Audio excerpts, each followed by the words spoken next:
मोक्षमार्गस्य नेतारम् भेतारम् कर्मभूभृताम् ज्ञातारम्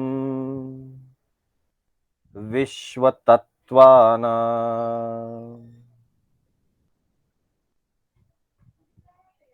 वन्दे तद्गुणलाब्धये वन्दे तद्गुणलाब्धये।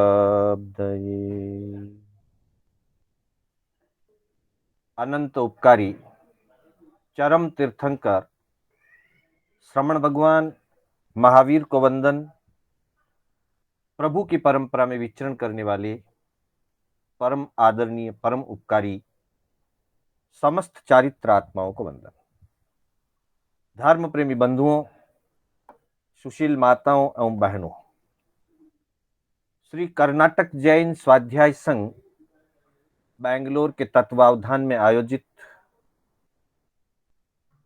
जैन आगम कथा सार की आज 20वीं कक्षा है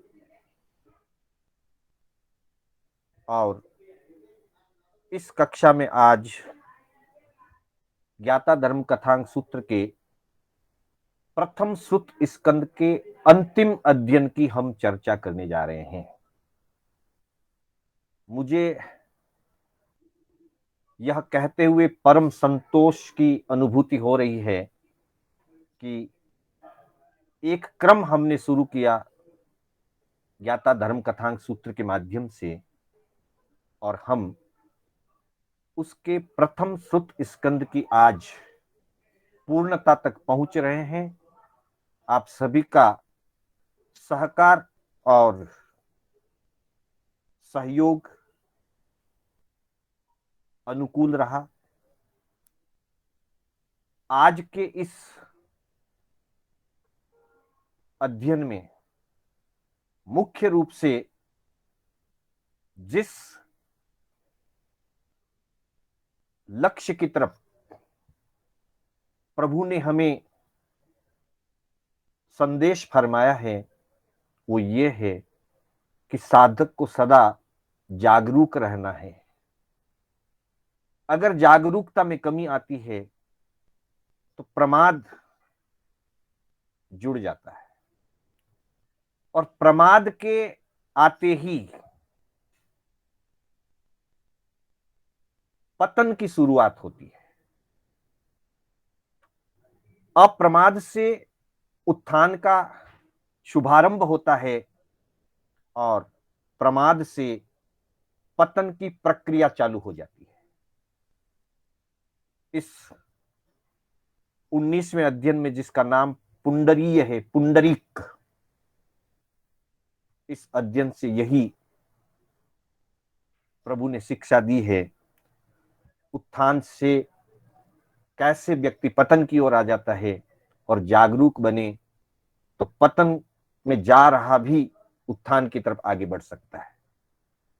तो इसके संदर्भ में प्रभु फरमाते हैं, एवामेव सम्मणा उसो जाव पव्व इये सम्माने मानुष एहिम काम भोगेहिम नो सज्जई नो रज्जई जाव नो विपडी घाय मावज्जई सेणम इह भवे चेव बहुनम समणानम बहुनम समणीनम बहुनम सावयानम बहुनम सावियानम अच्छनिज्जे वंदनिज्जे पूयनिज्जे सक्कारनिज्जे सम्माननिज्जे कल्याणम मंगलम देवयम चेयम पज्जुवासनिज्जे तिकट्टू। ज्ञाता धर्म कथांग सूत्र के प्रथम श्रुत स्कंद के 19वें अध्ययन में पुंडरीक और कंडरीक का वर्णन आया है, जिसके बारे में हमने कई बार सुना भी होगा। उसी अध्ययन के 29वें अध्ययन में प्रभु फरमाते हैं कि हे आयुष्मान समणों, जिन्होंने प्रवज्ञा स्वीकार की है, जिन्होंने संयम स्वीकार किया है, जो मोक्ष मार्ग के ऊपर अपनी साधना यात्रा को चला रहे हैं, उन साधु साध्वियों को किसी भी स्थिति में, उन साधकों को किसी भी स्थिति में काम भोगों में आसक्त नहीं होना है, काम भोगों में रंजित नहीं होना है, अनुरक्त नहीं होना है। और जो काम भोगों में आसक्त नहीं होते हैं, काम भोगों में, विषय भोगों में जो साधक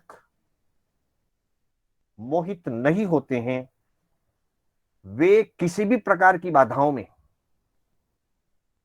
किसी भी प्रकार की समस्याओं में, अर्थात उपसर्गों में, परिशहों में, साधना में जितनी भी प्रतिकूलताएं आती है, उन सभी प्रतिकूलताओं में वे किसी भी रूप में प्रभावित नहीं होकर के अपनी साधना में गतिशील रहते हैं, उत्तरोत्तर विकास की दिशा में आगे बढ़ते हैं। और ऐसे साधु साध्वी इस जगत में बहुत से साधुओं से, साध्वियों से, श्रमण श्रमणियों से, श्रावक श्राविकाओं से अर्चना करने योग्य होते हैं, आदरणीय हो जाते हैं, पूजनीय हो जाते हैं, वंदनीय हो जाते हैं। वो सत्कार करने योग्य और सम्मान करने योग्य हो जाते हैं। इतना ही नहीं, वे स्व पर दोनों के लिए कल्याणकारी, मंगलकारी हो जाते हैं। वे देव रूप बन करके, चैत्यवंत, ज्ञानवंत बन करके अन्य जनों के लिए पर्युपासना करने के पात्र बन जाते हैं, और यावत इसी तरह से वो मोक्ष प्राप्त करते हैं।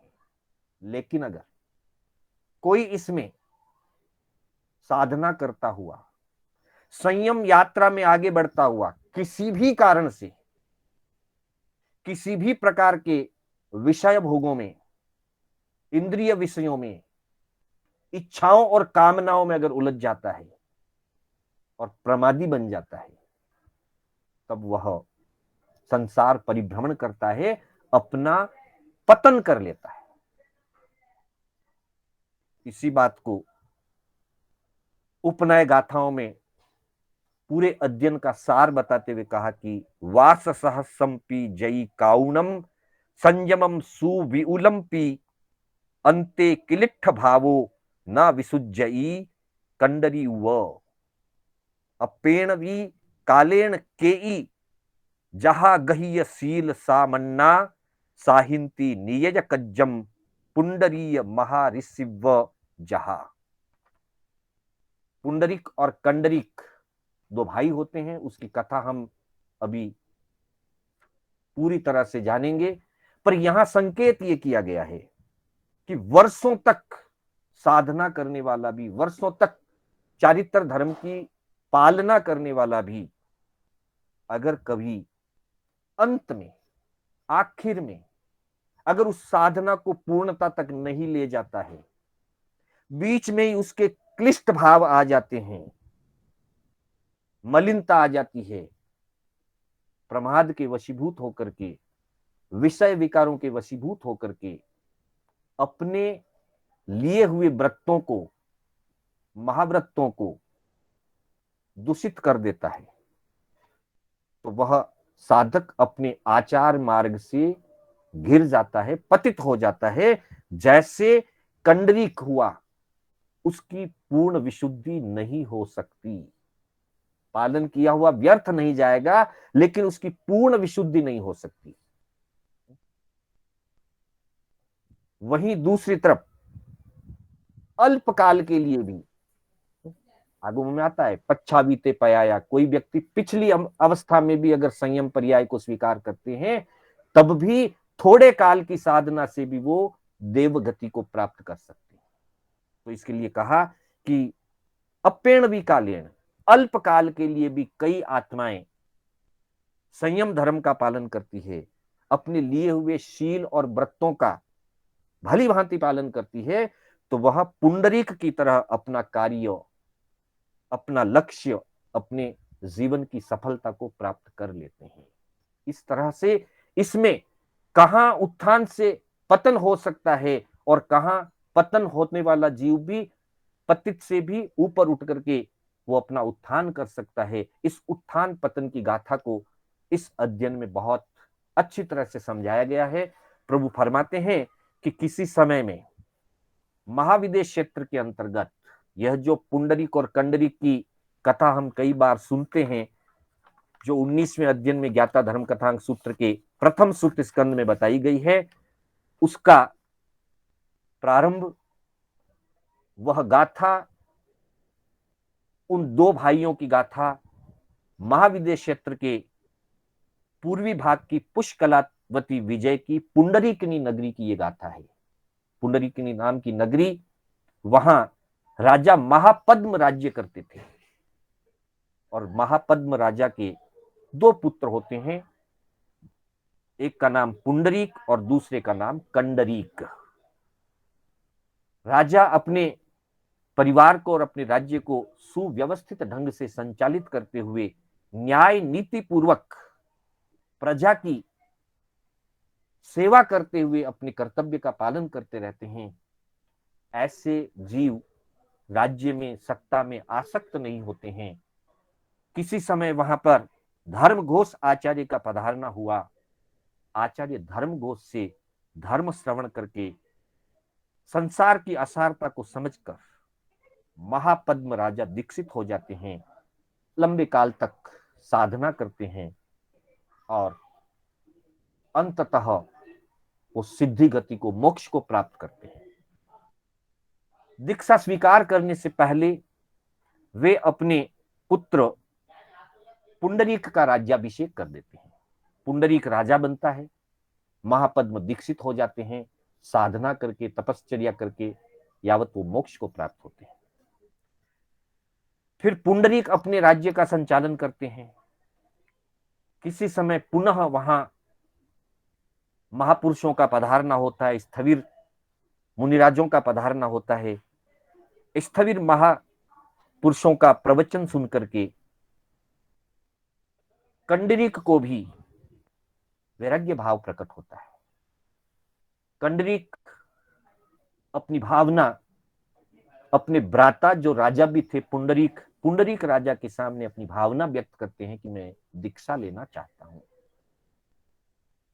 पुंडरीक उनसे कहते हैं, तुम क्यों दीक्षा लेना चाहते हो? तुम्हें क्या दुख है, क्या तकलीफ है? मैं तुम्हें राज्य का अधिकारी बना दूंगा, तुम राजा बनकर के राज्य का पालन करो और यहां पर रहते हुए आराम से धर्म ध्यान करो। लेकिन कंडरीक कहते हैं, नहीं, मुझे राज्य नहीं चाहिए, मुझे संसार के कोई सुखों की अपेक्षा नहीं है, मैं संयम लेना चाहता हूं। और उसी भावों के साथ वो अपनी संयम की दृढ़ता का कथन करते हैं और संयम की दृढ़ता का कथन करके अनुज्ञा प्राप्त करके वो संयम स्वीकार कर लेते हैं। अनेक लंबे वर्षों तक वो संयम की साधना करते हैं, लेकिन राजकुल में रहे थे, सुख सुविधाओं में पले थे, अचानक से खूब तपस्याएं, दीर्घ विहार, उग्र तपस्या और पारने आदि में भी रूखा सूखा आहार लेने से उनके शरीर की स्थिति अस्वस्थ हो जाती है। ज्ञानी जनों का कहना है, चाहे तप करना हो, साधना करनी हो, अपने शरीर की अनुकूलता प्रतिकूलता को भी ध्यान में रखा जाना चाहिए। हमारे शास्त्रों में वर्णन आता है, अपना बल, अपना सामर्थ्य, अपनी श्रद्धा और स्वास्थ्य, इन सब को ध्यान में रखते हुए तपाचरण करना चाहिए, साधना करनी चाहिए। अगर ध्यान में रख करके तपाचरण किया जाता है तो वह तपाचरण हमारे लिए किसी भी तरह से प्रतिकूल नहीं होता है। अगर हम ध्यान ना रख करके, विवेक ना रख करके अगर अत्यधिक उग्रता का मार्ग अपनाते हैं तो कभी कभी किसी किसी के लिए यह प्रतिकूलता का भी कारण बन सकता है। वही स्थिति हुई, कंडरीक मुनि अस्वस्थ हो गए, उनके शरीर में बहुत भारी असाताएं होने लगी। अनेक प्रकार की असाताओं से उनका शरीर क्लांत और क्षीण हो गया, कमजोर हो गया, थक गया, पीड़ित हो गया। फिर अचानक वो विचरण करते हुए पुंडरी पुंडरी की नगरी, जो उनका गृह राज्य था, जहां वो बचपन से पले बड़े जन्मे थे, उस नगरी में पहुंचे। वहां साधु योग्य स्थान का अवग्रह लेकर के वहां विचरने लगे। स्थविर मुनिगण भी उनके साथ थे और पुंडरीक कंडरीक मुनि भी उनके साथ थे। वो वहां विचरते हुए आए। पुंडरीक राजा ने जब देखा, दर्शन करने के लिए गए और देखा कि भाई महाराज का स्वास्थ्य बहुत प्रतिकूल चल रहा है, उन्होंने अपनी सेवा भावना व्यक्त की और सेवा भावना व्यक्त करते हुए उन्होंने बताया कि आप यहाँ कुछ समय के लिए स्थिरता रखिए और अनुकूल पथ्य आहार आदि के द्वारा अपने स्वास्थ्य का थोड़ा सा, शरीर व्यवस्था का, स्वास्थ्य के अनुकूलता का संयोग प्राप्त कीजिए। स्थविर गुरुओं ने भी उनको अनुमति दी। गुरु की अनुमति से वो स्वास्थ्य लाभ के लिए वहां विशेष रूप से वो पूरा संघाड़ा रुका। कुछ दिनों, कुछ महीनों तक उचित आहार आदि के निमित्त से उनका स्वास्थ्य अनुकूल हो गया। स्वास्थ्य जब अनुकूल हुआ, स्थविर मुनिराजों ने कहा अब हमें यहां से विहार करना चाहिए। परंतु यहां आकर के कंडरीक मुनि की भावना में मलिनता आ गई। जो आहार आदि और अनुकूल स्थान, अनुकूल शैया आदि वहां उनको स्वास्थ्य लाभ की दृष्टि से अनुमति दी गई, अब वो उसके आदी हो गए। अनुकूलता स्वास्थ्य लाभ तक के लिए थी, जीवन की सुविधा के लिए नहीं थी। पर एक बार जब व्यक्ति को सुविधाएं मिलती है तो फिर वो उन्हें छोड़ना जल्दी ही स्वीकार नहीं कर पाता। मुनि का मन नहीं हुआ। मुनि के मनोभाव और मनोदशा को देख करके बाकी के स्थविर मुनिराजों ने वहां से विहार कर जाना उचित समझा और वे विहार कर गए और अकेले कंडरीक मुनि वहां ठहरे। जब भाई पुंडरीक, जो वहां के राजा भी थे, उनको ये पता चला तो उनको भी ये बात लगी कि ये ठीक नहीं है। ऐसी स्थिति में मुनि के मन में प्रमाद आ जाएगा, शिथिलाचार आ जाएगा। अभी भी अगर नहीं संभले तो आगे के लिए थोड़ी बाधा हो सकती है। वे मुनिराज के चरणों में पहुंचे, मुनिराज का गुणगान करते हैं, अपनी युक्ति से उनको जागृत करना चाहते हैं कि भगवान, आपका जीवन कितना निर्मल है, कितना उज्जवल है। मैं संसार में फंसा हुआ हूं, मैं राज्य को नहीं छोड़ पा रहा हूं। आपने सब कुछ त्याग करके संयम के मार्ग को स्वीकार किया है। आप कैसे तपस्वी हैं, आप कैसे ज्ञानी भगवंत हैं, आप किस तरह से अपनी संयम यात्रा को आगे बढ़ा रहे हैं। मैं आपके इस संयम के प्रति नतमस्तक हूं। आपके संयम की मैं बहुत बहुत अनुमोदना करता हूं। इस तरह से उन्होंने मुनिराज के सामने गुणगान करते हुए अपनी युक्ति से काम लिया।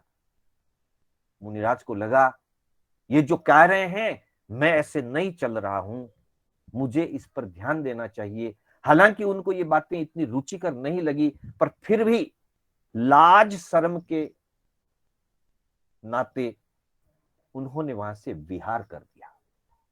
विहार करके जहां स्थविर मुनिराज आदि सारे विराजित थे उनके पास चले गए।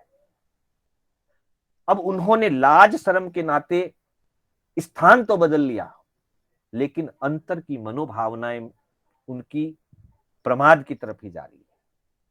अपने मन को नहीं मोड़ पाए, अपने मन को वश में नहीं कर पाए। 2-4 दिन स्थविरों के पास रह करके पुनः वो उसी पुंडरीकिनी नगरी में आ गए। और पुंडरीकिनी नगरी में आकर के अब धर्मस्थान में भी नहीं गए जहां उनका महल था, उस महल के वहां आ गए। महलों के पास आए पर महल के अंदर प्रवेश करने का उनका मानस नहीं हो पाया। क्या समझेंगे परिवार के जन, क्या सोचेंगे, ऐसा सोच करके महल के बाहरी हिस्से में अशोक वाटिका नाम का एक बगीचा था, उस बगीचे के अंदर स्थान लेकर के वो ठहर गए, अनुमति लेकर के ठहर गए। जब पुंडरीक को यह पता चला, वो मनोभावों को समझ गए कि मुनिराज के मनोभावों में बड़ी उथल पुथल चल रही है, उनकी साधना कमजोर हो गई है, शिथिलता आ गई है, प्रमादी हो चुके हैं, लोलुपता आ गई है, फिर भी उपाय करना चाहिए। देखिए श्रावक कैसे होते हैं, किस तरह से पुनः वो मुनिराज को उत्थान की तरफ ले जाने के लिए वो अपने रानियों पटरानियों के साथ पुंडरीक राजा वहां उपस्थित हुए, गुरु चरणों में उपस्थित हुए, फिर युक्ति से काम लिया, फिर उनका गुणगान किया, फिर उनकी प्रशंसा की, धर्म की प्रशंसा की, संयम मार्ग की प्रशंसा की। मुनिराज जान रहे हैं कि ये मुझे सुनाने के लिए ही कह रहे हैं, परंतु अब उनका मन जागृत नहीं हो रहा है। वो उस बातों से भी प्रभावित नहीं हुए, उनकी बातों में उन्होंने रस नहीं लिया, और वो वैसे ही प्रमाद भाव में और संयम की उत्कृष्ट बातों के प्रति उदासीनता दिखाते हुए चुपचाप बैठे रहे। जब पुंडरीक को लगा कि लगता है अब इनके मन में संयम के प्रति अहोभाव नहीं है, साधना के प्रति बहुमान नहीं है, उनकी श्रद्धा भी कमजोर हो गई है और इनका आचार भी शिथिल हो गया है। ऐसी मनोदशा में अगर ये रहेंगे, पालन तो कर नहीं पा रहे भावों से, तो थोपा हुआ चल रहा है, मन कुछ और चाहता है और बाहर से कुछ और इनको मजबूरी में करना पड़ रहा है। ये स्थिति ठीक नहीं है। उन्होंने सीधा प्रश्न किया, आपकी मानसिकता क्या है, आप क्या चाहते हैं? आपके मन में भोगों के प्रति लालसा जग गई, ऐसा मुझे लग रहा है, आप क्या चाहते हैं? जब ये पूछा गया, उन्होंने अपनी स्वीकृति दे दी, उन्होंने अपने मन की बात बता दी कि अब मेरा मन संयम में नहीं है, अब संयम मेरे लिए भार समान हो गया है, अब साधना मेरे लिए किसी भी रूप में मेरे मन को आनंद नहीं दे रही है। मेरा मन बार बार संसार के प्रति भटक रहा है, संसार के भोगों के प्रति भटक रहा है। पुंडरीक राजा ने देख लिया कि अब ये संयम में स्थिर नहीं रह सकते। उन्होंने उनसे कहा, जैसी आपकी मानसिक भावना है, आप राज्य को स्वीकार करें, आप इस राज्य को स्वीकार करके अपनी जैसी मनोभावना है उसके अनुसार अपना जीवन जिए। और इतना कहते ही उन्होंने अपने संयम का क्या, भावों से तो संयम पहले ही छूट चुका था, अब समझाने का बहुत प्रयास किया, आखिर जब नहीं समझ पाए और उन्होंने कह दिया कि मुझसे संयम नहीं पलता, मुझे संसार में आना है, तब पुंडरीक ने उनको राज्य सुपुर्द कर दिया। और ऐसी स्थिति को देख करके कि क्या संसार विचित्र है, किन तपस्याओं में आगे बढ़ने वाले, साधना मार्ग में आगे बढ़ने वाले, ऐसे वर्षों तक संयम आराधना करने वाले, उनके मन में भी कैसे भोगों की लालसा जग गई है। तो फिर मैं तो इस संसार में भोगों के बीच रह रहा हूं, मेरी कितनी लोलुपता होगी, मेरी कैसी आसक्ति होगी, मेरी आत्मा का तो बहुत पतन हो जाएगा। इस विचार से उनके आत्मा में जागृति आ गई और उन्होंने अपना राज्य कंडरीक को दिया और कंडरीक के स्थान पर जो वो संयमी थे, ये संयमी बन गए। इन्होंने संयम स्वीकार कर लिया, स्थविरों के पास चले गए। संयम लेने के बाद स्थविरों के पास जाकर के उन्होंने अपने आप को स्थविरों के चरणों में, गुरु भगवंतों के चरणों में समर्पित कर दिया। और वहां फिर वो खूब धर्म आराधना करते हैं। धर्म आराधना करते हुए, ज्ञान दर्शन चारित्र की आराधना करते हुए, आखिर में वो उग्र साधना के बाद अपनी अंतिम समय में आलोचना आदि करके एक तरह से समाधि मरण प्राप्त करते हैं। और सर्वार्थ सिद्ध विमान में, अर्थात सबसे ऊंचा जो देव विमान है, उत्कृष्ट देव विमान सर्वार्थ सिद्ध विमान में, वो देव रूप से उत्पन्न होते हैं। वहां उनकी 33 सागरोपम की आयुष्य होती है। और वहां का आयु पूरा करने के बाद महाविद्य क्षेत्र में आकर के पुनः संयम धारण करके मोक्ष को पधारेंगे। जहां देखिए, ये राजा थे, इनका जीवन उत्थान का नहीं था।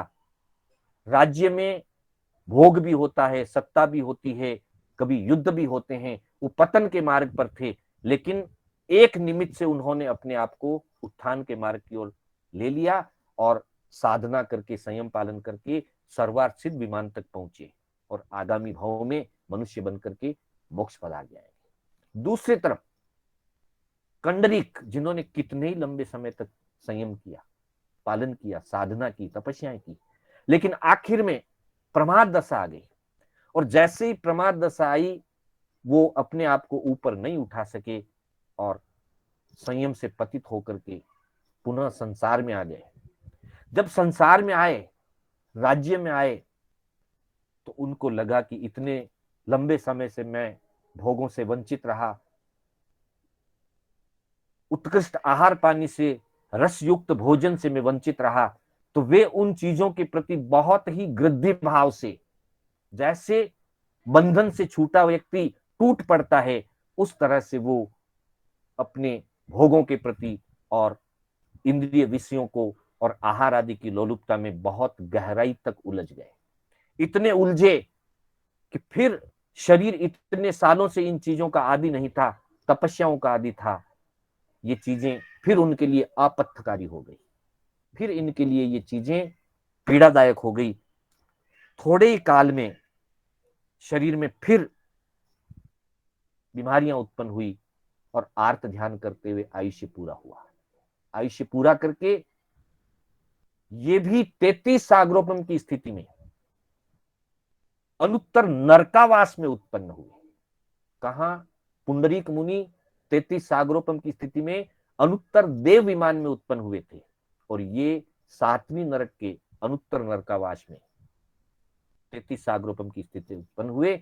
यहां ये बात प्रभु संदेश देते हैं कि कैसे रस की लोलुपता के कारण, इंद्रियों को वश में न कर पाने के कारण, प्रमाद में उलझ जाने के कारण कंडरीक ने, जो उत्थान के मार्ग पर चल रहे थे, उन्होंने अपने आप को पतन के मार्ग से जोड़ लिया। और इतना पतन हुआ, इतना पतन हुआ कि 7वीं नरक में उनको उत्पन्न होना पड़ा।